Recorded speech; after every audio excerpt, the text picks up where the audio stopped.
What is up, guys? Welcome back to the channel. Today I have something a little different for you guys. I've recently been looking more into Pokemon as the sports card market has dipped a little bit. So here is my process in order to pick up some Pokemon cards for investment and collecting. We're using Card Ladder here. You obviously don't have to use Card Ladder. I'm not affiliated in any way. It's just a tool I like to use, and it's 15 bucks a month, which I think is very reasonable. I have filters here set up to only Pokemon cards, PSA 9 or 10. You can obviously look at Raw or any other grading companies. And I have the highest valued cards down to the lowest valued cards in descending order. So obviously first we have the king of all Pokemon cards, the first edition Charizard PSA 10, Pop 121, currently valued just under $300,000. Obviously I'm not looking at any cards like that, but this is the starting point with my investment strategy. So these are the highest valued singles in Pokemon, vintage to modern. I personally prefer vintage because I was about 4 years old when this set came out, and it's something I resonate with a lot more than the modern cards. So, and obviously they're a little more valuable, so I like that aspect.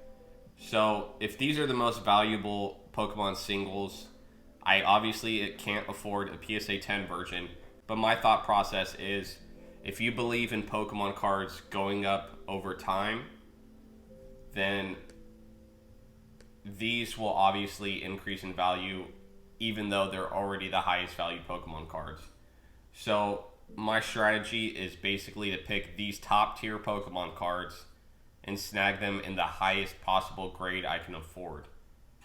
That's reasonable, of course. We're not taking out loans for Pokemon investing. Let's get that straight. So a PSA 8 of the greatest Pokemon card there is, or highest valued at least, is $10,000. Still not in love with that price, but a PSA 7 only drops $2,000. PSA 6, a pop of 560, which still isn't very high, is $6,000. And something I like to look at is how often it sells, which shows how many buyers are after this card and the demand for it. So clearly we're seeing a lot of sales, which means there obviously is a demand for this card still in a PSA 6. If you're not seeing a lot of sales and there's a high pop, there's probably low demand for that card and you probably want to stay away. Let's check out the lowest grade. We're going to see a PSA 5 and $5,000. Yeah, still a good amount of sales. So, I mean, the demand's still there even in a low grade of a 5. So, I'm not saying I'm going to go after this PSA 5, but this is kind of my strategy.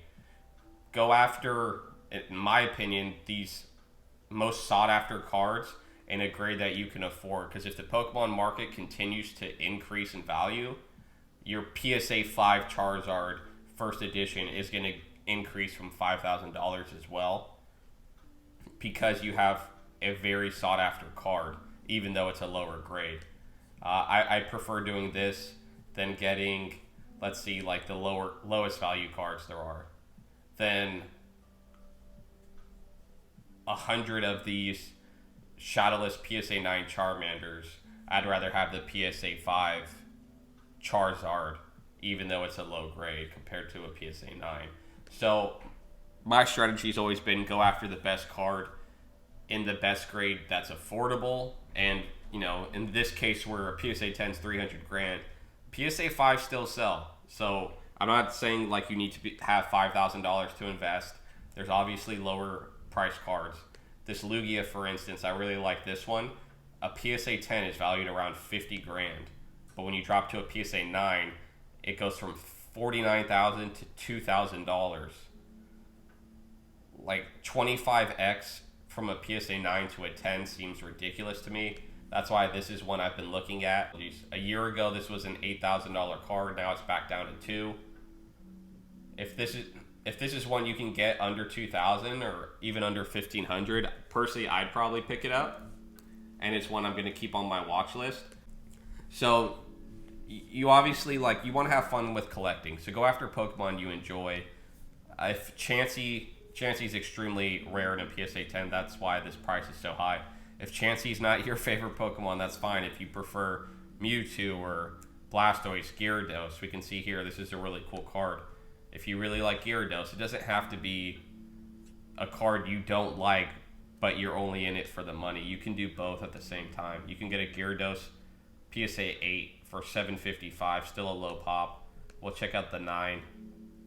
Not much more money for a PSA 9. So in this case, obviously, you're going for the PSA 9 compared to a 10, which is 16 grand, when a PSA 9 is under $1,000. See, like this discrepancy here, I would go after a PSA 9 first edition Gyarados in a heartbeat. So that's another one I'm going to keep on my watch list. I just think there are a lot of discrepancies like this, and to me, it doesn't seem like Pokemon's going to die anytime soon. More kids are getting into it every single day, every single year. Pokemon keeps growing and growing, and the generations that are into Pokemon just keep growing and expanding.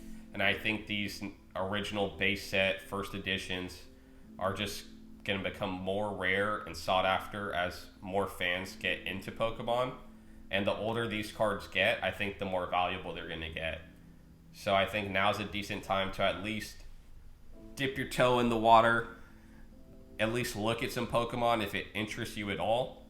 If you're strictly a sports card person, that's completely fine. Just ignore this video. It's just to mix it up a little bit. Guys, I hope you all had a great holiday season with your family, and I'll catch you on the next one. Take care.